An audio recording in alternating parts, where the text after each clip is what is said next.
You are not obliged to live in fear. The truth is, most of us have never learned to be free. We were taught to survive, and fear became a habitual way of thinking. But what if I told you that peace is not a utopia? That there is a path, proven over centuries, that truly works? And, most paradoxically, the path to liberation begins not with struggle, but with acceptance. This may sound unusual, maybe even strange, but that's where the power lies. Buddhist wisdom is not a religion or some lofty philosophy. It's a practical way to live. And if you feel there's too much noise, anxiety, and fear inside you, then you're exactly where you need to be. Because in this video, you'll learn practices that will help you turn inward, to where clarity and trust reign. These aren't quick tips, they're tools that change everything. Fear is not an enemy, but a messenger. It doesn't come to destroy, but to show that something in your mind needs attention. Buddhist wisdom teaches that fear is born from ignorance, from the illusions we live in. We fear not the event itself, but what we think about it. When a person first realizes this, their journey to liberation begins. Not rejecting, not running away, but sitting beside your fear, that's the first step to accepting reality as it is. Suppose you're facing an important decision, to change jobs, to confess your feelings. Your heart is pounding, your palms are sweaty, your mind is racing. Most of us start to resist, to try to suppress these sensations. But what if you simply let fear be? Admit, yes, I'm scared, and accept it with kindness. That's not weakness, it's wisdom. Mindfulness brings you back to the present moment, the here and now, where there is no past or future. It's at this point that trust in yourself is born, even in vulnerability. Many confuse fear with real danger, but fear most often lives only in the mind, in thoughts that wander aimlessly. Buddha said, "The mind is like a monkey jumping from branch to branch." If you don't train your attention, fear starts to control you. A simple practice to start with is keeping a fear journal. Write down what scares you, why it arises, and how it feels in your body. After just 10 days, you'll start to see repeating patterns and realize, fear is not you. It comes and goes like clouds in the sky. And your essence is the clear sky, boundless, clear, calm. Sometimes fear arises as background noise. You wake up anxious, not knowing why. In such moments, it's especially important to pause, take a deep breath, and feel your body, to ground yourself. One of the best ways is to walk barefoot on the earth. This helps bring your attention back to the present moment, where there is no catastrophe, only your breath. Such a simple practice develops inner resilience, known as equanimity. The more often you do this, the stronger your inner center becomes, immune to the chaos of the mind. We rarely ask ourselves, what exactly am I afraid of? But in this question lies the key. Sometimes fear is just a mask for pain, loneliness, or guilt. It takes courage to look under this mask, but that's where true transformation begins. You don't have to defeat fear. It's an illusion to think you can conquer it once and for all. Everything in this world is impermanent, fear comes and goes. The main thing is to learn not to lose yourself when it's near. Remember the wisdom, you are not your emotions, you are the one who observes them. And if you are observing, then there is already space. And it is in this space that inner peace is born. Fear often prevents us from making decisions. We start to procrastinate, to put off steps that are important for our lives. A person can stay in a toxic job for years because they fear instability. But the paradox is that the choice to stay is what causes the pain. And here Buddhist wisdom comes to the rescue, reminding us that every moment offers a chance for transformation. All that's required is to direct your attention to the thoughts that keep you stuck in the old.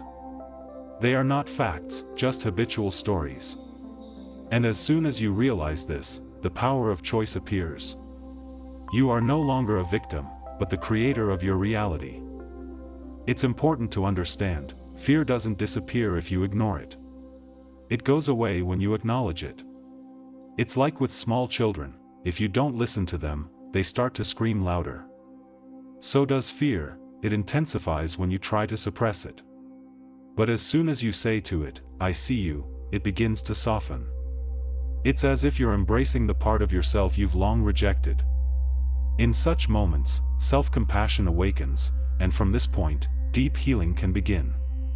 Recognizing your vulnerability is not defeat, but strength. We think being strong means not being afraid. But true strength is the ability to say, "I'm scared, but I choose to move forward." That commands respect. That's authentic.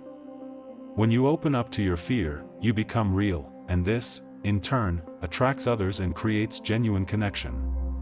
The world is tired of masks. We all crave the truth. And the truth is that fear is part of our humanity.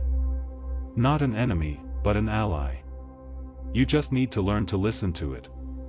Now that fear no longer seems like a monster, you're ready to find out who really creates it. Not the world, not people, not events.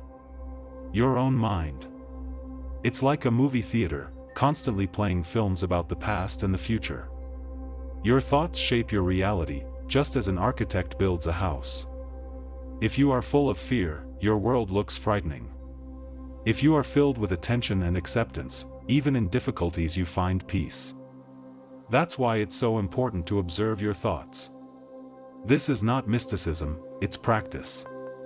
The mind is a garden, sow anxiety, fear will grow, sow trust, confidence will appear. The problem is that the mind often works on autopilot. We don't notice how we sink into negative scenarios. They spin like an old record. And here, attention becomes a tool for awakening. Simple observation can change everything. I'm thinking again that everything is bad. But is it true? In this simple question lies wisdom. You become not a victim of the mind, but its friend, its coach. This is the path to inner control, but not forceful, gentle control through mindfulness. Meditation is a great way to observe the mind without judgment. Sit down, close your eyes, and just listen to what thoughts come. Don't get involved. Watch as they appear and disappear, like clouds in the sky. They are not the sky, they just pass by. Such practice develops inner resilience. You stop reacting automatically and start choosing. And choice is freedom. And in this freedom, confidence is born, because you understand, the mind does not control you, you can direct it. One of the most powerful insights of Buddhist practice is realizing that you don't have to believe every thought you have. Just because a thought appears doesn't mean it's true. If the mind says, "You're not good enough," that's not a divine message. It's an old recording, perhaps learned in childhood.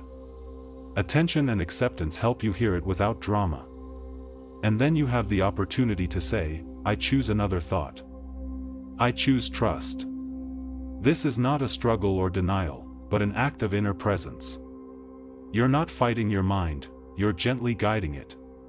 You can start training your mind just as you train your body in the gym. Every morning, 5 minutes to set the tone for the day. Today I choose to be mindful. I allow fear to be, but not to control me. I am open to acceptance. By repeating these simple phrases, you set the direction for your day. And within a week, you'll notice that in the same situations you react differently, more silence, less panic. This is the inner transformation that comes from the depths of your awareness. Now I want to hear from you. Write in the comments, "I recognize the power of my mind and choose each day to create with kindness and mindfulness." This is your step toward true inner freedom. Subscribe to the channel, because we'll go even deeper, to where true peace lives.